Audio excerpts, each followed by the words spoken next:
Hello everyone, क्या हाल चाल है आप सबका। I hope you are all fine. So आज हम बात कर रहे हैं नेशनल इनकम के न्यूमेरिकल्स की। जी हाँ, मैक्रो इकोनॉमिक्स में नेशनल इनकम, मल्टीप्लायर, एक्सेलरेटर, इनसे न्यूमेरिकल क्वेश्चंस पूछे जाते हैं आपको एग्जाम में। ठीक है, तो आज हम यही करने वाले हैं। काफी सारे न्यूमेरिकल्स मैंने इकट्ठे कर लिए हैं आपके प्रीवियस ईयर से भी।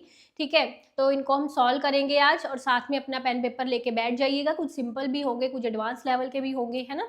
तो यानी कि नेशनल इनकम से रिलेटेड सभी चीज़ें, तमाम तरह की चीज़ें आपको समझ में आ जाएंगी आज के लेक्चर के बाद। ठीक है, और इसके अलावा ना मैंने एक सेशन लिया था दिसंबर 2025 में, जो आपका नेट इकोनॉमिक्स का एग्जाम हुआ था, उसमें जो न्यूमेरिकल क्वेश्चंस पूछे गए थे उस पर।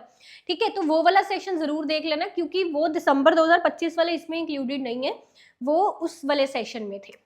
ठीक है जी, तो आज का बेसिक हमारा टारगेट है जो मैक्रो इकोनॉमिक्स के न्यूमेरिकल्स हैं प्रीवियस ईयर्स के, जैसे एग्जाम में पूछे जाते हैं, या उसके बाद कुछ मैं आपको एडवांस लेवल के न्यूमेरिकल्स भी करवाऊंगी, जिससे आपके काफ़ी सारे कंसेप्ट्स जो हैं नेशनल इनकम से रिलेटेड क्लियर होंगे, है ना। और जैसे कुछ होते हैं ना, एपी लेवल के एग्जाम्स होते हैं जो सब्जेक्टिव होते हैं, रिटर्न होते हैं, तो उनमें कुछ बड़े बड़े न्यूमेरिकल्स आते हैं नेशनल इनकम से। जैसे काफ़ी सारी चीज़ें गिवन होती हैं, आपको एक चीज़ निकालनी है, ऐसे वो वाले न्यूमेरिकल्स भी हम करेंगे। ठीक है, तो यानी कि lecturer, AP, assistant professor economics, NET economics, इन सब एस्पायरेंट्स के लिए आज का सेशन ये काफ़ी हेल्पफुल रहने वाला है। और इस सेशन के बाद मुझे कमेंट्स में ज़रूर अपने व्यूज़ बताइएगा। नए आए हो चैनल पर तो सब्सक्राइब कर लीजिएगा। और ये हमारे कोर्सेज एप्लीकेशन पर अभी लाइव चल रहे हैं। इसके अलावा lecturer, PGT, AP economics, RBI, DPR, Indian economic services, तमाम कोर्सेज हमारी एप्लीकेशन पर अवेलेबल हैं with best guidance, best resources and best faculty. Economics में ही हमारा स्पेशलाइजेशन है। ठीक है जी, तो स्टार्ट करते हैं। सबसे पहले हम कुछ फार्मूले समझ लेते हैं। ठीक है जी, तो देखिए, तो यहाँ पे ना आप एक चीज को ध्यान से समझिए कि मेरे पास जो नेशनल इनकम के, मैं यहाँ पे पहले सारे लिख लेती हूँ। देखिए, एक होता है एनडीपी, एक होता है जीडीपी, एनएनपी, जीएनपी। ठीक है, और ये सारे एक तो होते हैं फैक्टर कॉस्ट पर। ठीक है, और ये सारे पैरामीटर्स न्यूमेरिकल अपने होते हैं उस पर भी, मार्केट प्राइस पर। GDP market price, NNP market price, GNP market. समझ गए।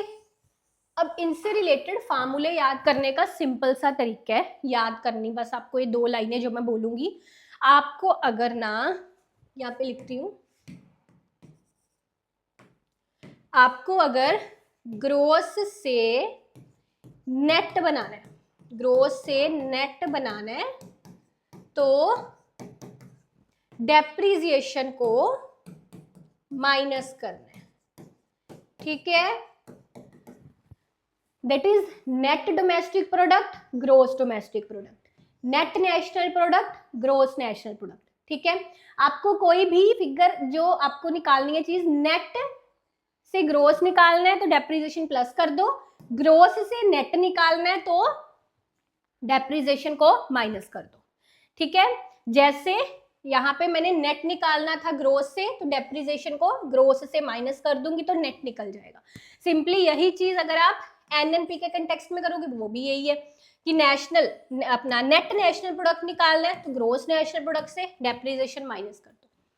ये रूल समझ आ गया, पहला रूल। ये दूसरा रूल यहाँ पे ये है, बस ये दो तीन रूल समझ लोगे तो कभी कोई न्यूमेरिकल नहीं गलत होगा, फार्मूले भी याद हो जाएंगे। दूसरा यहाँ पे क्या डिफरेंस है, यहाँ पे देखो, ये डी फॉर डोमेस्टिक होता है, एन फॉर क्या होता है, नेशनल, है ना। तो अगर आपको डोमेस्टिक से नेशनल निकालना है, ठीक है, एक चीज याद रखो, नेशनल बड़ी टर्म है, डोमेस्टिक छोटी टर्म। डोमेस्टिक से नेशनल निकालना है तो net factor income from abroad को प्लस कर दोगे। ठीक है, आपको डोमेस्टिक दिया हुआ है, देखो, चाहे वो जीडीपी दिया है, बस डोमेस्टिक देखना आपको, चाहे वो एनडीपी दिया है, बात समझे, डोमेस्टिक दिया हुआ है, डोमेस्टिक से नेशनल निकालना है तो net factor income from abroad को प्लस करोगे। इसी तरह अगर आपको यहाँ पे एनएनपी निकालना होता और एनडीपी दिया होता, फिर भी यही होता। है ना, net factor income from abroad को प्लस, ठीक है। So NNP is equal to NDP plus net factor income from abroad. इसी तरह GNP is equal to GDP plus net factor income from abroad, यानी कि डोमेस्टिक से नेशनल बनाना है, ठीक है, चाहे वो, अब देखो यहाँ पे एक चीज ध्यान से समझना, अब अगर यहाँ पे एनडीबी है यानी कि नेट डोमेस्टिक प्रोडक्ट है, तो उससे आप नेट नेशनल प्रोडक्ट निकालोगे, है ना। ऐसा नहीं है कि एनडीपी से आप जीएनपी निकाल पाओगे, नेट ही निकलेगा, है ना। एनडीपी दिया हुआ है, नेट डोमेस्टिक दिया हुआ है, तो नेट नेशनल निकालना है पहले, ग्रोस डोमेस्टिक दिया हुआ है तो ग्रोस नेशनल निकालना है ना। तो क्या मैंने बताया, डोमेस्टिक से नेशनल निकालना है तो net factor income from abroad को प्लस कर दो, और इससे उल्टा ले लो कि अगर नेशनल दिया डोमेस्टिक निकालना है तो एनएफआईए को माइनस कर दो। क्लियर, ये दो रूल समझ आ गए। अब अगली चीज, तीसरी चीज यहाँ पे क्या है, market price and factor cost, है ना, market price and factor cost. तो उसमें क्या करोगे, देखो आपको इनमें से कोई भी, चाहे NDP, GDP, NNP, market price पर निकालना है ना, तो सिंपली फैक्टर कॉस्ट में से हम नेट इनडायरेक्ट टैक्सेस को प्लस कर देते हैं, क्योंकि जब वो चीज मार्केट में नहीं आई तो उस पर अभी टैक्सेस नहीं लगे, है ना। तो जब वो चीज मार्केट में आ गई तभी उस पर टैक्सेस लगेंगे। तो दैट मीन्स फैक्टर कॉस्ट से मार्केट प्राइस पर वो चीज बनाने के लिए नेट इनडायरेक्ट टैक्सेस को प्लस कर देना। अब नेट इनडायरेक्ट टैक्सेस का मतलब होता है इनडायरेक्ट टैक्सेस माइनस सब्सिडीज। मैंने एनएनपी एट मार्केट प्राइस निकालना है, तो एनएनपी एट फैक्टर कॉस्ट में मैं नेट इनडायरेक्ट टैक्सेस को प्लस कर दूंगी, है ना। इसी तरह मुझे जीएनपी एट मार्केट प्राइस निकालना है, तो जीएनपी एट फैक्टर कॉस्ट में नेट इनडायरेक्ट टैक्सेस को प्लस कर दूंगी, ठीक है।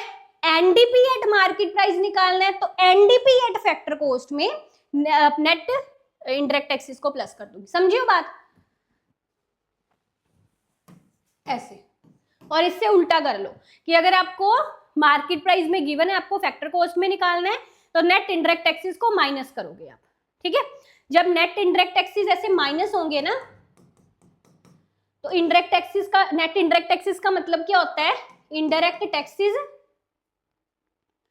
माइनस सब्सिडीज, ऐसे होता है। तो ये साइंस बदल जाएंगे आपके फिर, है ना, इनडायरेक्ट टैक्सेस माइनस हो जाएंगे और सब्सिडीज प्लस हो जाएंगी अगर आपको फैक्टर कॉस्ट में वो चीज निकालनी है तो।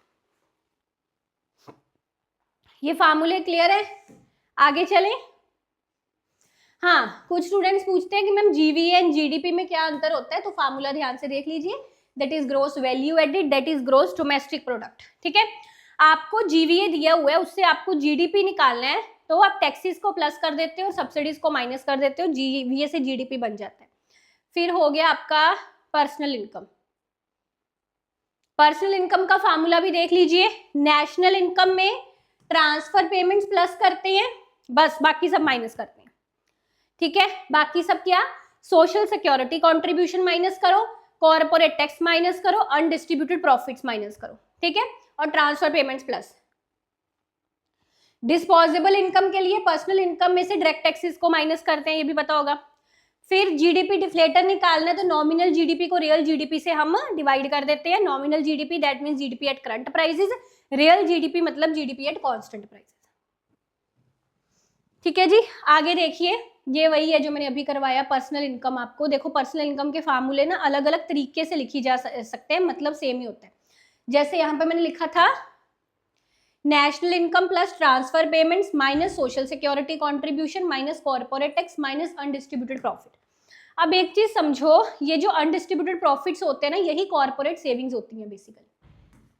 ये आपकी कॉर्पोरेट सेविंग्स हैं अनडिस्ट्रीब्यूटेड प्रॉफिट्स। तो यहाँ पे मैंने अनडिस्ट्रीब्यूटेड प्रॉफिट की जगह बेसिकली कॉर्पोरेट सेविंग लिखा हुआ और कुछ नहीं अंतर है, ठीक है। यहाँ पर्सनल इनकम को हम प्राइवेट इनकम के थ्रू भी निकाल सकते हैं। Personal income is equal to private income minus corporate saving minus corporate taxes, ठीक है। अच्छा, पर्सनल डिस्पोजेबल इनकम को नॉर्मली तो हम कहते हैं कि पर्सनल इनकम में टैक्सेस को माइनस कर दो, है ना।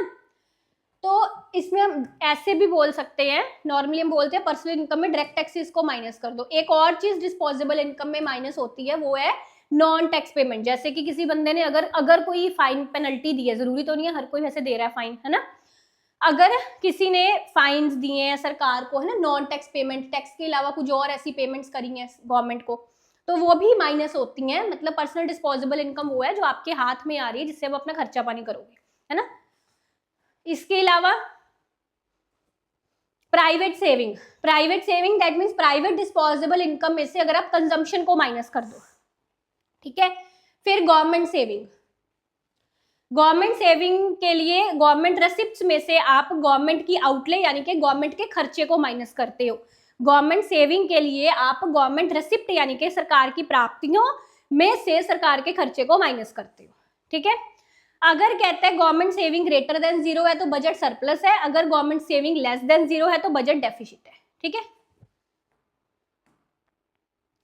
चलिए फर्स्ट क्वेश्चन स्टार्ट करें। निकालो अपना पेन पेपर, निकाल लिया। एमपीएस दिया हुआ है,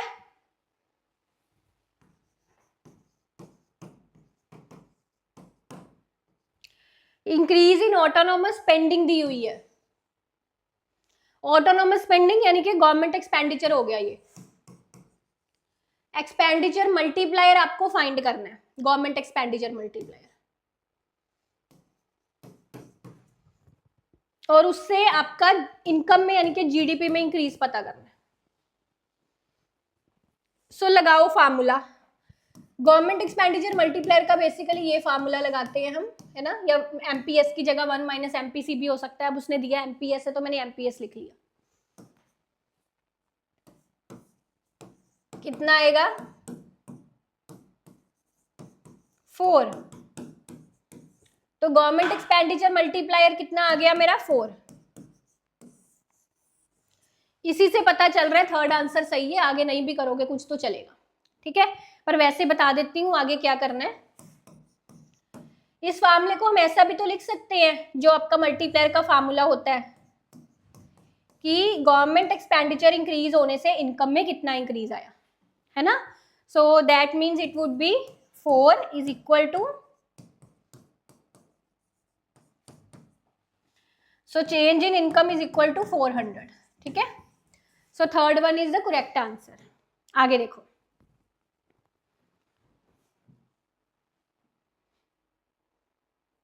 एनडीपी एट फैक्टर कॉस्ट,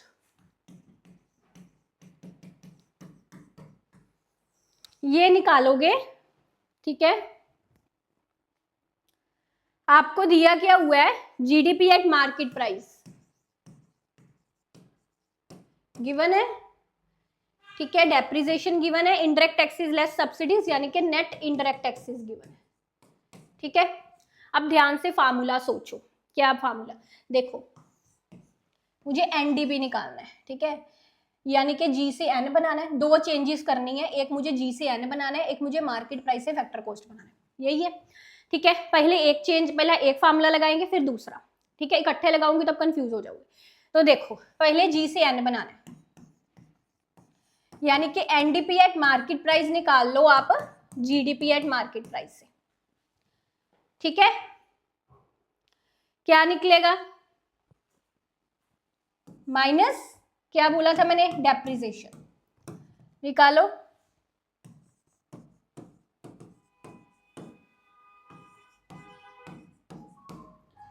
ये कितना आया बताओ, कैलकुलेट करके बताओ कितना आया।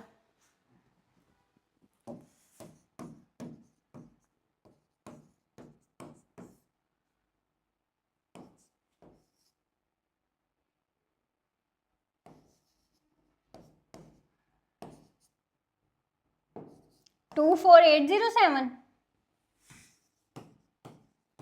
अब चाहिए क्या मुझे, फैक्टर कॉस्ट। तो एनडीपी एट फैक्टर कॉस्ट निकालने के लिए एनडीपी एट मार्केट प्राइस में से हम क्या करेंगे, माइनस करेंगे नेट इनडायरेक्ट टैक्सेस। तो ये कितना आ जाएगा 2160, माइनस कर दो इसमें से,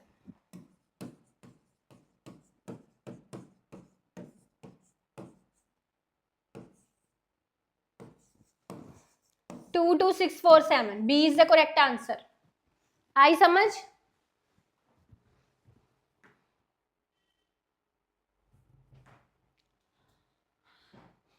आगे देखो, ये वही फार्मूले जो मैंने अभी आपको करवाए, ये बहुत इजी है। ऐसे इजी वाले क्वेश्चन ज्यादातर लेक्चरर पीजीटी के एग्जाम्स में आते हैं, ठीक है। ISLM दिया हुआ है, आपको इक्विलिब्रियम लेवल फाइंड करना है, तो सिंपल ना, ऐसा दो इक्वेशंस आपको दे रखी हैं। ISLM वाली क्लास में मैंने आपको ये भी बताया हुआ है कि इनमें से कौन सी इक्वेशन IS की और कौन सी LM की है, हमको कैसे पता चलेगा। मुझे कमेंट्स में बताना क्या समझाया हुआ है उसके बारे में मैंने, ठीक है। ISLM की इक्वेशन कौन सी है, कैसे पता चलेगा, एक साइन से पता चलेगा, है ना। कमेंट्स में बताना मुझे, जिन्होंने देखा है ISLM वाला क्लास एप्लीकेशन पे। सिंपली इक्वल कर दो,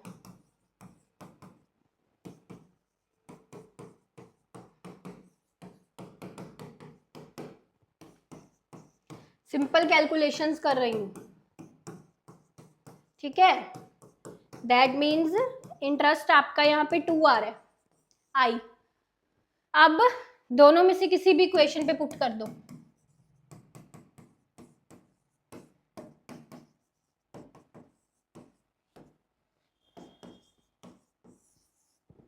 $120 and 2, that A is your answer, ठीक है। आगे देखो, इनकम फाइंड करनी है, यहां से investment, saving and government expenditure उसने दे रखा है। अब देखो, नॉर्मली वैसे क्या होता है कि जब मुझे सिर्फ इनकम निकालनी है ना, तो मैं ये वाला इक्वेशन ऐसे बनाती हूँ, y इज इक्वल टू ऐसे, या अगर इम्पोर्ट्स एक्सपोर्ट्स भी दी है तो ऐसे। पर अब यहाँ पे ट्विस्ट ये है कि इन्होंने सेविंग भी दे दी है, तो यानी कि यहाँ पे अकेला वो इनकम वाला इक्वेशन बनाने से काम नहीं चलेगा। यहाँ पे मुझे ये लगाना पड़ेगा, aggregate demand is equal to aggregate supply, ठीक है। तो एग्रीगेट डिमांड, दैट मीन्स यहाँ पे आप लोग consumption plus investment plus government expenditure, और एग्रीगेट सप्लाई वाली साइड पे C प्लस S। ये हमने क्लासिकल केन्स वाली जब थ्योरीज करते हैं वहां पे ये चीजें पढ़ी हुई हैं हमने अच्छे से, है ना। अब ये काट दो कंजम्पशन आपस में, इन्वेस्टमेंट पुट कर दो, सेविंग पुट कर दो।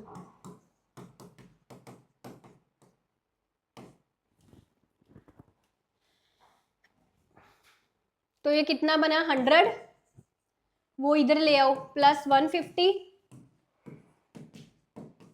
ये इस साइड ले जाओ, ठीक है। 150 is equal to 0.2y,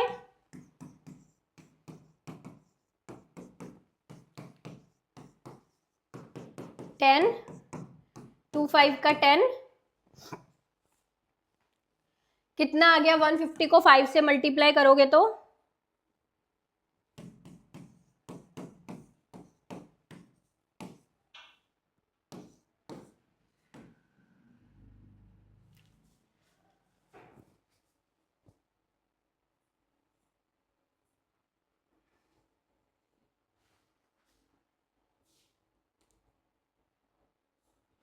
1 minute, यहाँ पे वो गलती होगी। 150 प्लस 100 करना था ना, 250 आएगा यहाँ पे,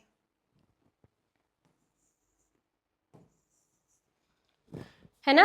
25 को 5 से करो तो 125 आ जाएगा, that means it will be 1250, because 250 था, है ना। 1250 इज द करेक्ट आंसर। समझ गए बात। आगे देखो, जीडीपी डिफ्लेटर आपको करंट ईयर का उसने दिया हुआ है ना। जीडीपी में एनुअल ग्रोथ यानी कि नॉमिनल जीडीपी की बात कर रहे हैं 15%, rate of growth due to real GDP पूछी हुई है। आपको अगर याद हो तो हम लोग पढ़ते हैं कि जब भी हमको रियल जीडीपी निकालनी है ना, तो बेसिकली हम क्या करते हैं कि जो आपकी नॉमिनल दे रखी है ना, उसमें जो प्राइस इंक्रीज हुआ है वो हमको माइनस कर देना। लेट्स सी, समझिए, जैसे मान लीजिए अब यहाँ पे क्या होगा कि प्राइस इंक्रीज आपका कितना हुआ है,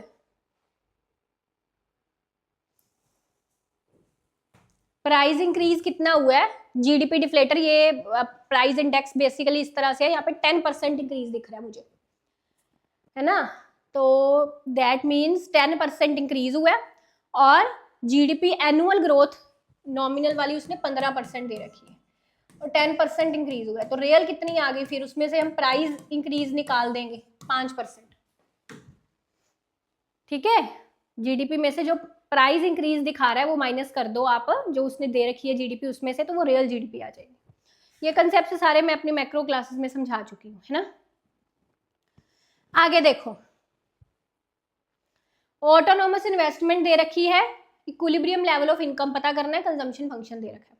अब यहाँ पे वही फार्मूला लगेगा जो मैंने आपको पहले करवाया था। ठीक है, autonomous investment you can write G and y is equal to 2 sector model मैंने बना लिया यहाँ पे, 2 सेक्टर्स, एक कंजम्पशन वाला और एक ऑटोनोमस इन्वेस्टमेंट ले लिया। ठीक है,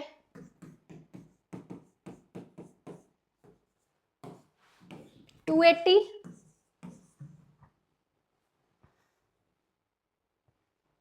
माइनस करोगे 1 में से 0.75 तो कितना आ जाएगा, 0.25।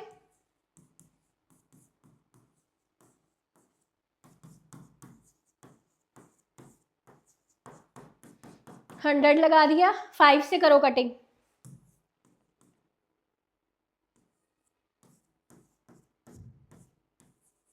कटिंग करी है मैंने सिंपली, 56 को 2 से मल्टीप्लाई करो, 1120, बिल्कुल सही आंसर। ठीक है, आगे देखो, tax multiplier and equilibrium level of income.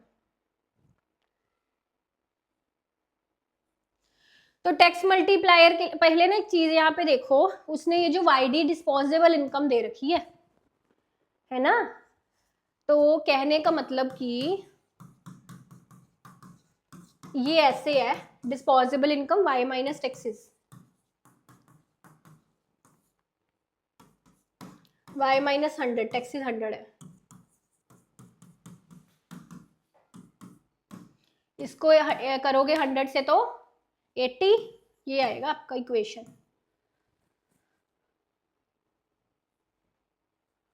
है ना।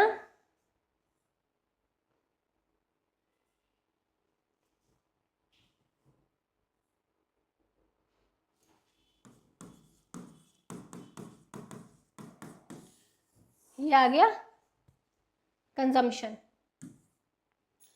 टैक्स मल्टीप्लायर का फार्मूला क्या होता है, ये होता है -MPC ओवर 1 -MPC। ठीक है, यहां से MPC निकालो, कितना आएगा, 0.8 नहीं आ जाएगा, कंजम्पशन की derivation with respect to income करोगे तो, है ना, 0.8 पुट कर दो,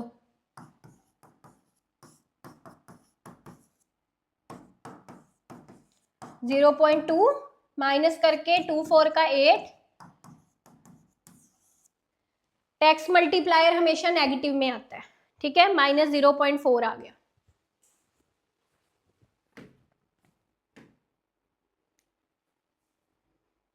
सॉरी इट्स ओनली 4, वहां पे पॉइंट थोड़ी ना आएगा, पॉइंट से पॉइंट तो कट गए ना, इट्स -4, ये। ठीक है, तो अब आप वो कैसे निकालोगे, इनकम, इनकम कैसे निकालोगे,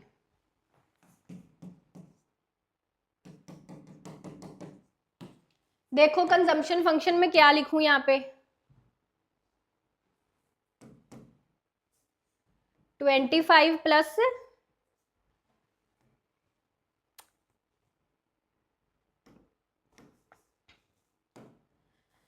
ये लिखूंगी माइनस, पहले कन्वर्ट तो मैंने पहले ही कर लिया हुआ है, -55 प्लस 0.8y, है ना। इन्वेस्टमेंट 275 गवर्नमेंट एक्सपेंडिचर, ये आएगा। सी यहाँ पे आगे क्या करेंगे, 275 में से 55 माइनस 225 आ जाएगा इन तीनों को सॉल्व करके, 0.2 बाय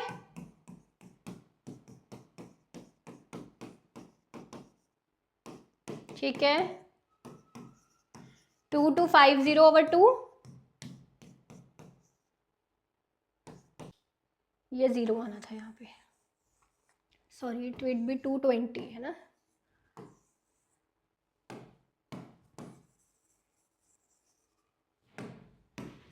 इट्स 2200/2, 1100 यहाँ पे आपका आंसर आ रहा है, राइट, 1100 इज योर आंसर। ठीक हो गया। अगर यहीं से मुझे गवर्नमेंट एक्सपेंडिचर मल्टीप्लायर निकालना है, वो भी हम सिंपली वो फार्मूला लगा के निकाल लेंगे, 1/1 माइनस एमपीसी वाला, है ना।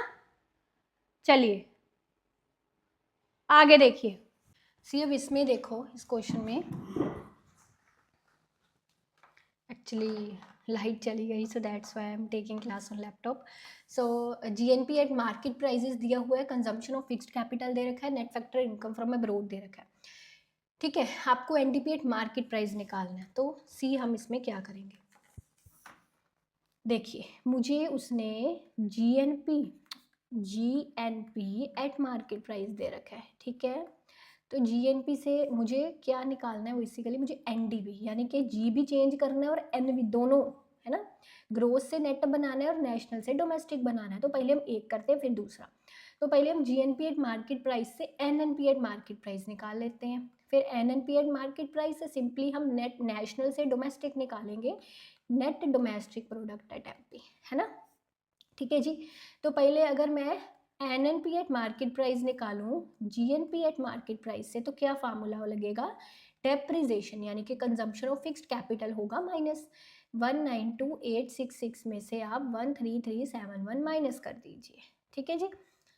Then NDP at market price निकालने के लिए हम क्या करेंगे, एनएनपी एट मार्केट प्राइस में से क्या बोला था मैंने, डोमेस्टिक अगर निकालना है नेशनल से, तो फिर आप net factor income from abroad को माइनस कर दो, है ना। तो करो 19286617331, मैं भी कैलकुलेटर से नहीं कर रही, आपको साथ में करके दिखा रही हूँ। 8 9 राइट, 4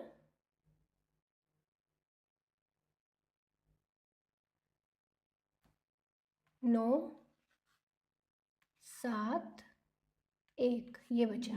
ठीक है, अब इसमें से net factor income from abroad 975 minus कर दीजिए।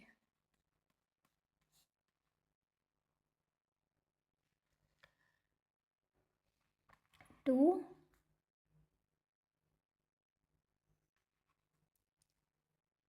5871, देखो यही आंसर है 178520, बिल्कुल सही, लग गई समझ। चलिए अगला देखिए, एमपीएस दिया हुआ है, ऑटोनोमस इन्वेस्टमेंट दे रखी है, एक्सपेंडिचर मल्टीप्लायर निकालना है एंड रिजल्टेंट इंक्रीज इन, ये तो सेम नहीं है क्वेश्चन अभी पहले किया था, वही है सेम, सेम वही है। चलो आगे देखो, कहता है कि अगर इन्वेस्टमेंट कितनी हुई है 100 करोड़ की, एमपीसी 0.8 दे रखा है, आपको नेशनल इनकम में इंक्रीज निकालना है। ठीक है, तो मल्टीप्लायर इज 1/1 माइनस एमपीसी, है ना। एमपीसी कितना दी है उसने, 0.8 दी है, राइट। यहाँ से आप पहले मल्टीप्लायर निकाल लो, ओके, कितना आएगा, 10/2 आ जाएगा, मल्टीप्लायर 5 आ गया। ठीक है, 5 आ गया। अब मल्टीप्लायर का ये फार्मूला लगाओ जिसमें हम करते हैं कि भाई इन्वेस्टमेंट में चेंज होने से इनकम में कितना चेंज हो, यही फार्मूला लगाएंगे ना, इन्वेस्टमेंट है दिया हुआ क्योंकि, तो मल्टीप्लायर 5 है, इनकम मुझे में चेंज पता करना है और इन्वेस्टमेंट में दे रखा है, तो change in income will be 500 and 500 is your answer.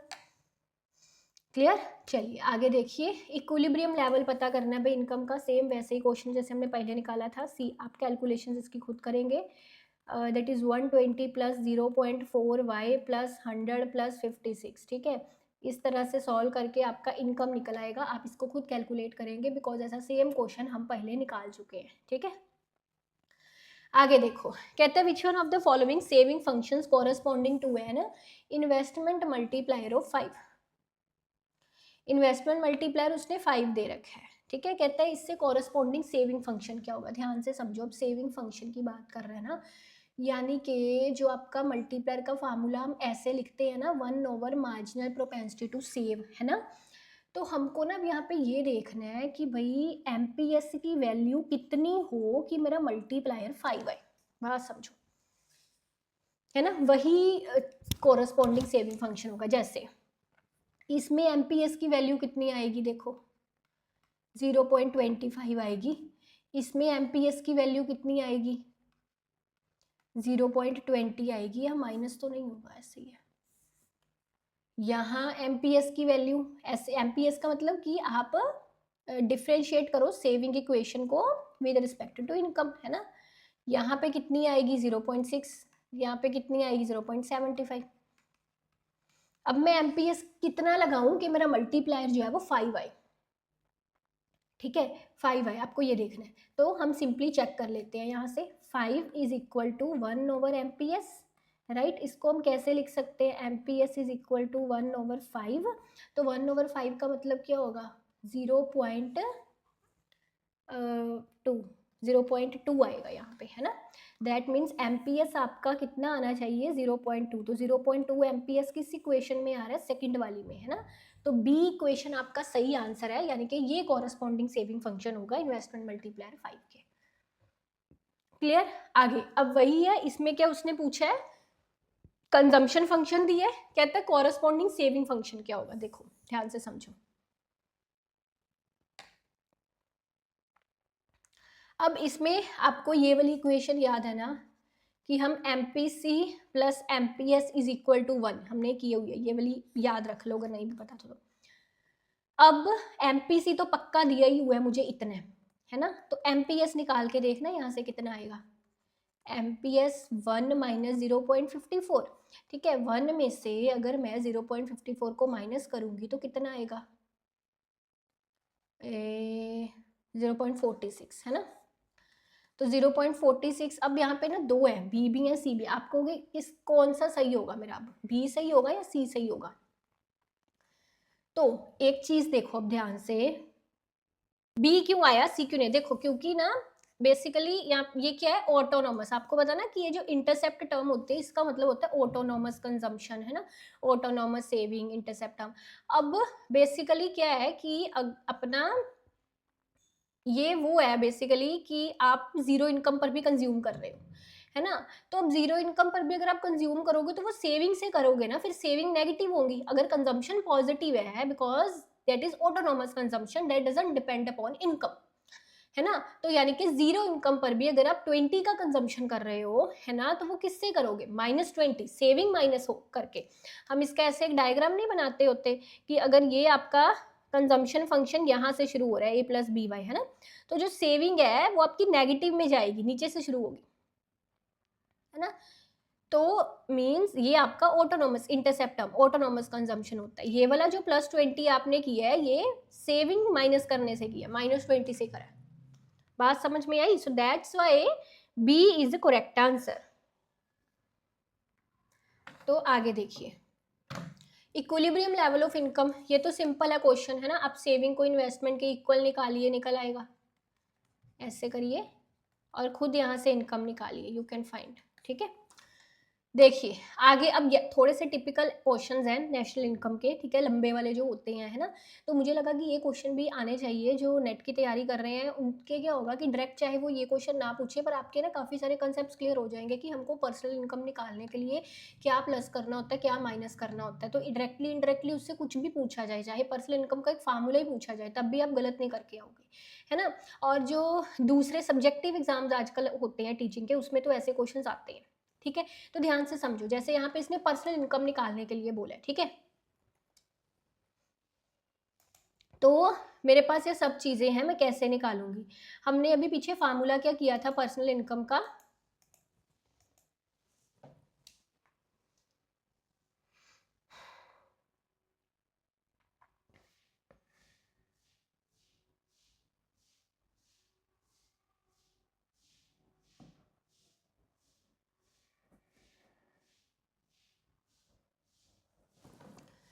तो देखिए मेरे साथ इसको करिए। हमने पर्सनल इनकम का ये फार्मूला किया था, अगर आपको याद हो तो, national income plus transfer payments minus social security contributions minus corporate taxes और अपने अनडिस्ट्रीब्यूटेड कॉर्पोरेट प्रॉफिट्स, है ना, ऐसे। अब यहाँ पे चक्कर ये है कि नेशनल इनकम क्या है, ध्यान से इस चीज़ को समझो। आपकी जो NNP एट फैक्टर कॉस्ट होता है ना, ये नेशनल इनकम होती है, ठीक है। NNP at factor cost is a national income. आप कहीं पर भी किसी भी बुक में पढ़ लो या नेट पे भी देख लो, NNP at factor cost is equivalent to national income, ठीक है। Net national product at factor cost को हम नेशनल इनकम बोलते हैं। तो यानी कि यहाँ पर तो मुझे फिर GNP एट MP दे रखा है, मुझे नेशनल इनकम उससे निकालनी पड़ेगी, यानी कि NNP एट फैक्टर कॉस्ट निकालना पड़ेगा, राइट। कैसे निकालेंगे, निकालिए मेरे साथ। तो पहले हम अपना जो G है उससे N बनाते हैं, ठीक है। G से N बनाते हैं, फिर हम मार्केट प्राइस को फैक्टर कॉस्ट बनाएंगे। तो डेप्रिसिएशन को माइनस कर देती हूँ मैं, जी 3000 में से मैंने 500 माइनस कर दिए, तो ये मेरा 2500 आ गया, ठीक है। अब मुझे मार्केट प्राइस से फैक्टर कॉस्ट बनाना है, यानी कि NNP एट फैक्टर कॉस्ट निकालना है। NNP एट मार्केट प्राइस दिया हुआ है, तो फैक्टर कॉस्ट में मैं क्या माइनस करूंगी, नेट इंडायरेक्ट टैक्सेस ना, नेट इंडायरेक्ट टैक्सेस, यानी कि 2500 में से हम 210 को माइनस कर देते हैं। कितना रह जाएगा, देखिए 2290 रह जाएगा, 2290। तो यहाँ पे मैं 2290 लिख दूं। ट्रांसफर पेमेंट्स कितनी है, 500 है। सोशल सिक्योरिटी कॉन्ट्रीब्यूशंस 200 है। कॉर्पोरेट टैक्सेस कितने हैं, 50। Undistributed profit 25। कितना आएगा, देखो ये सारा कर लोगे, आपका 2515 आंसर आ जाएगा, करके देख लो चाहे। तो इसको आप करिए, 500 में से 200 गए, कितने, 300 रह गए, है ना। 300 में से 50 गए, कितने रह गए, 250। 250 में से 25 गए, 225, है ना। तो यानी कि 2290 में आप प्लस कर दोगे 225, ऐसे ही होगा।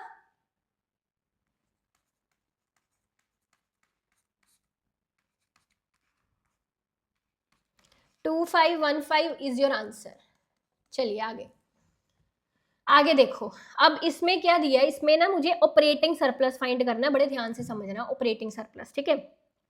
अब जब नेशनल इनकम 3 मेथड से निकालते हैं ना, जो इनकम मेथड से हम नेशनल इनकम निकालते हैं ना, इनकम मेथड से, उसका ये है बेसिकली क्वेश्चन, ठीक है, जिसमें जो फैक्टर पेमेंट्स है सारी प्लस नहीं करते, रेंट, इंटरेस्ट, अपना और क्या होता है, प्रॉफिट,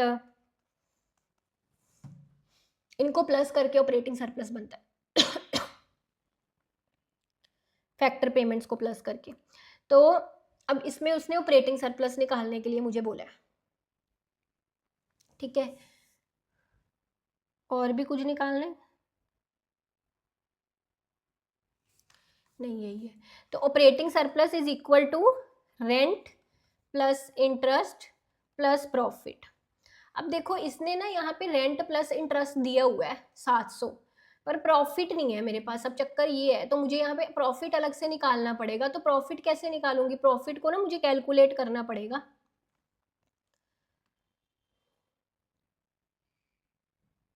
क्या क्या चीजें आएंगी प्रॉफिट में,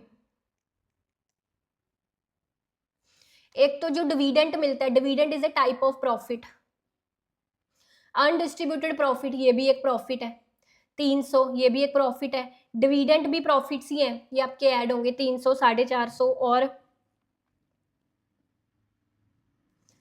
कंजम्पशन ऑफ फिक्स्ड कैपिटल का इसमें कोई मतलब नहीं है, सब्सिडीज का कोई, इसका कोई मतलब नहीं, इसका कोई मतलब नहीं है ना, सिर्फ प्रॉफिट देखना है मुझे। ये भी प्रॉफिट नहीं है, ये तो हो गया। इनडायरेक्ट टैक्सेस प्रॉफिट है कोई, नहीं। कॉर्पोरेट टैक्स प्रॉफिट में आएंगे, corporate tax will be in profit.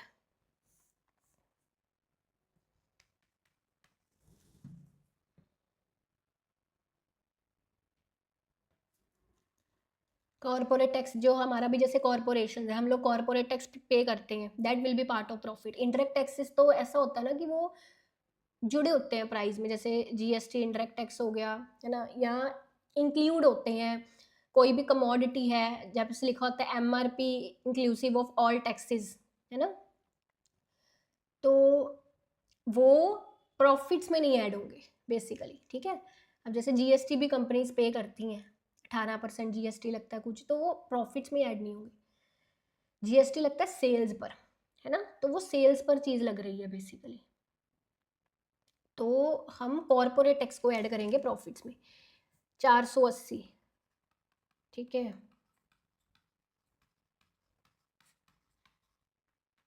780 हो गए ये, तो 700 में आप 780 कितने हैं, 900, एक मिनट, डिविडेंड कितना था, 440 डिविडेंड है, एक मिनट, ये डिविडेंड ना आपका 9, हाँ ठीक है, चलो कितना 780 आ गया ये, और 700 और 780, क्योंकि जो एग्जैक्ट मेरे पास क्वेश्चन है ना बेसिकली वहाँ पे डिविडेंड 940 दिया हुआ है, इसलिए मैं 14, 1480 with be your operating surplus, ठीक है। चलिए आगे देखिए, तो उसके अकॉर्डिंग ये अपना ठीक है 1480, आगे देखो इकोनॉमी, ये देखो यही किया ना इसने, प्रॉफिट में corporate tax, dividend, undistributed profit. Economy में दो फर्म्स हैं, आपको value added by firm B पता करना है, बड़े ध्यान से इस क्वेश्चन को देखना, हमको क्या करना है इसमें।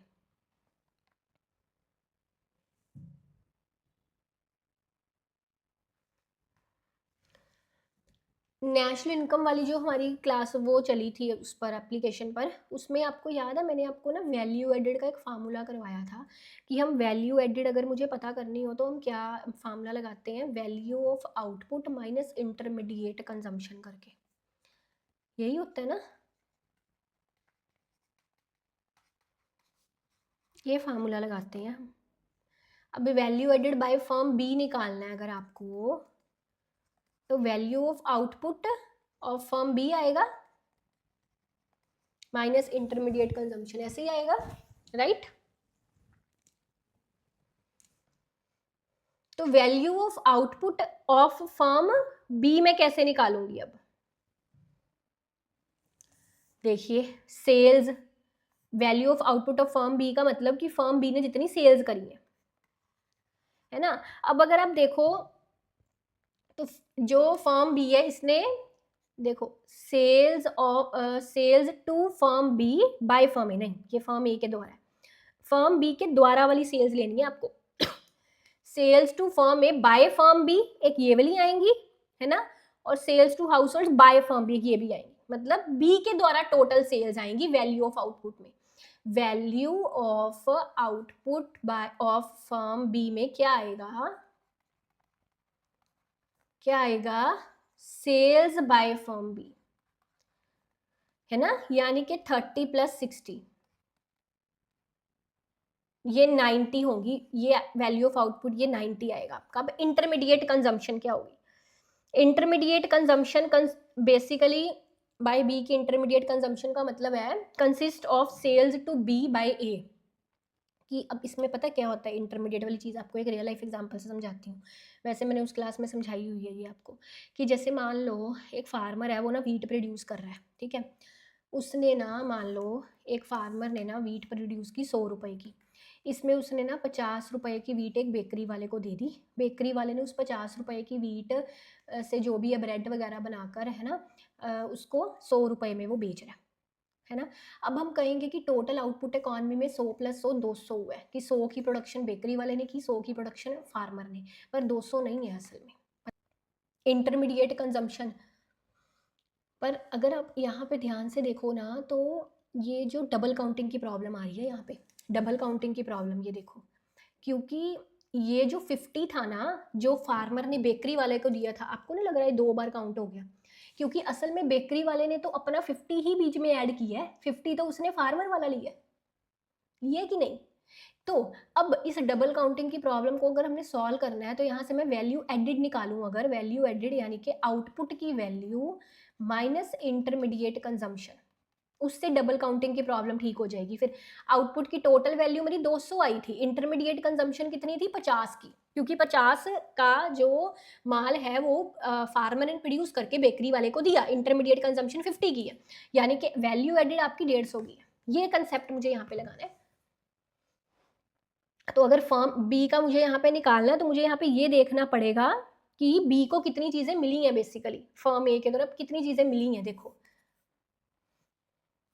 सेल्स टू हाउस होल्ड नहीं, ये नहीं, sales to firm B by firm A, है ना, क्योंकि 40 का जो है ये इंटरमीडिएट है, क्योंकि ये फर्म बी को फर्म ए से मिला है, ये अपनी फर्म बी की वैल्यू वो नहीं है, वैल्यू एडिड नहीं है, ये माइनस कर देंगे फर्म बी के आउटपुट से हम, क्योंकि ये चीज जो बेकरी वाले को हाउस होल्ड से फार्मर से मिली थी 50 की, है ना, तो वो हमने आउटपुट से माइनस कर दी थी। इसी तरह से हम उस चीज को माइनस कर देंगे जो फर्म बी को मिली है फर्म ए के द्वारा 40, ठीक है, इंटरमीडिएट 90 माइनस 40, 50 आंसर आ जाएगा आपका। क्लियर?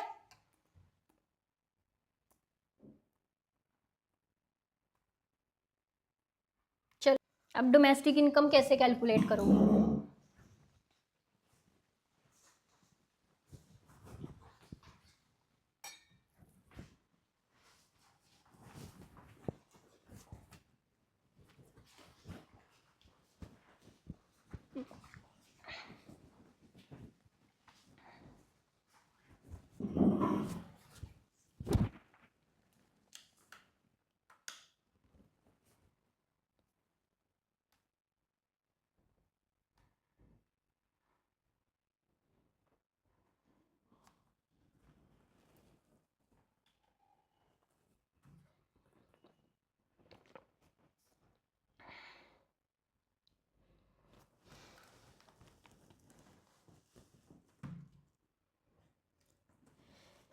तो डोमेस्टिक इनकम के लिए लिखो formula, compensation of employees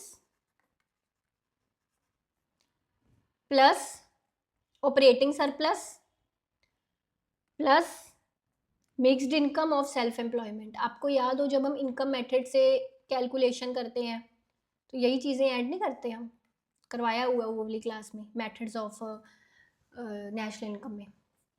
compensation of employees 1000 आ गया, है ना। ऑपरेटिंग सरप्लस में अब क्या आएगा?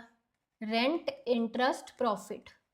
मिक्स्ड इनकम दी हुई है, मिक्स्ड इनकम दी हुई है 100, है ना। तो ये मुझे 3 चीज़ें निकालनी है। रेंट इंटरेस्ट 800 दिया हुआ है। प्रॉफिट कैसे निकाले थे हमने पीछे? क्या क्या आएगा प्रॉफिट में? वही जो पीछे आया था, एक डिविडेंड, है ना, एक कॉर्पोरेट टैक्स आएगा और ये वाला अनडिस्ट्रीब्यूटेड प्रॉफिट, है ना। तो इट विल बी 460, 940 एंड 300, 1700 आएगा ये। सही है।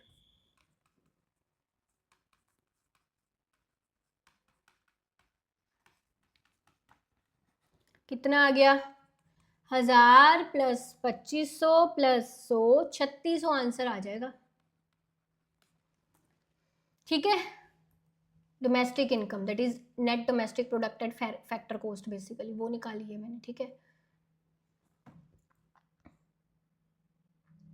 Net factor income from abroad नहीं होगी इसमें ऐड, है ना, क्योंकि वो नेशनल में ऐड होती है, आपको अगर याद हो तो, इसलिए नहीं करी। ठीक है, तो इनडायरेक्ट टैक्सेस सब्सिडीज का भी नहीं है बिकॉज डोमेस्टिक इनकम उसने पूछी है। ठीक है, तो that will be in factor cost, बस वही। ठीक है, बाकी सब कर दिए। और क्योंकि ये domestic income that is net domestic product होता है तो फिर हमको कंजम्पशन ऑफ फिक्स्ड कैपिटल यानी कि डेप्रिसिएशन को भी नहीं ऐड करना, वो ग्रोस में करना होता है ना। लास्ट क्वेश्चन देखिए, नेशनल इनकम कैलकुलेट करना है।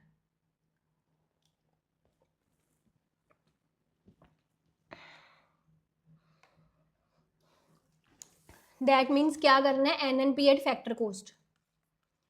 ठीक है, देखो प्राइवेट फाइनल कंजम्पशन एक्सपेंडिचर, हर तरह के कंजम्पशन तो आएगी इस कंजम्पशन ये भी आएगा कंजम्पशन एक्सपेंडिचर, ये भी तीनों तरह के कंजम्पशन एक्सपेंडिचर इसमें आएंगे आपके। ठीक है, that means private final consumption expenditure, government final consumption expenditure, gross domestic capital formation, ये तीनों आएंगे। ठीक है,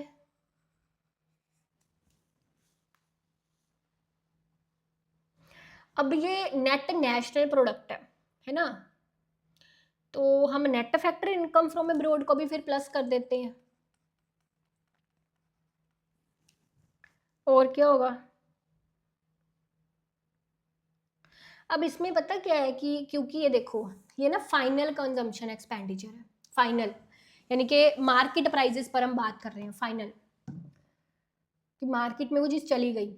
अब चक्कर ये है कि हमको नेशनल इनकम निकालनी है तो वो फैक्टर कॉस्ट पे निकालनी है, पर ये सारी चीज़ें हैं मार्केट प्राइस पर, यानी कि यहाँ पे फिर मुझे ना क्या करना पड़ेगा, फैक्टर कॉस्ट पे लाने के लिए नेट इनडायरेक्ट टैक्सेस को माइनस करना पड़ेगा।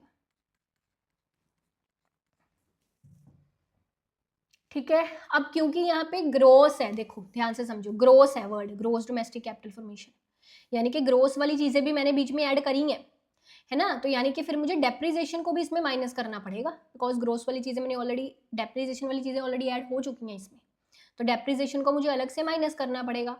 तो कितना बनेगा, 800 प्लस 400 प्लस 250, ये -440 आ जाएगी, माइनस है।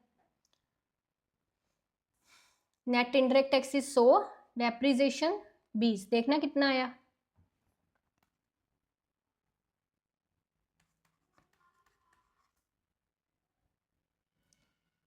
-40।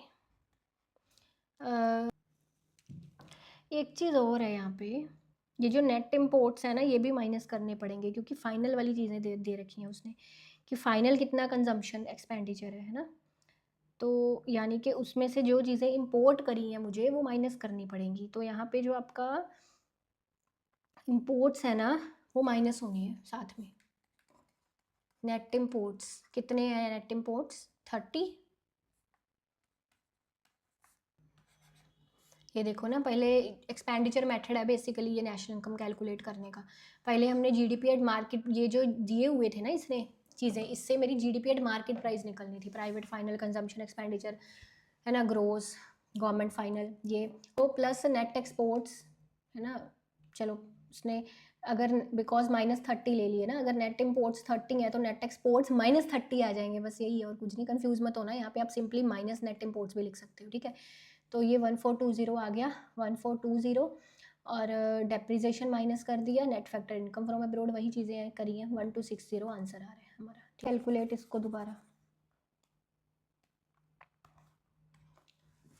कितना ये 1450 माइनस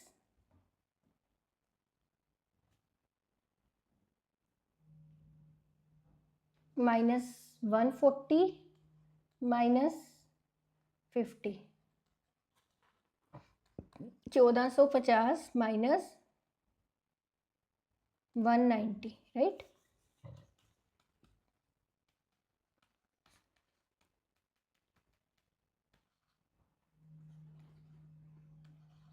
1250 1260 इज द आंसर, ठीक है। आई होप आपको सारे समझ में आ गए होंगे अच्छे से, कैसी लगी क्लास मुझे कमेंट्स में ज़रूर बताना, ठीक है जी, और इसी तरह के और क्लासेस के लिए चैनल को सब्सक्राइब कर लीजिएगा। Thank you, best of luck.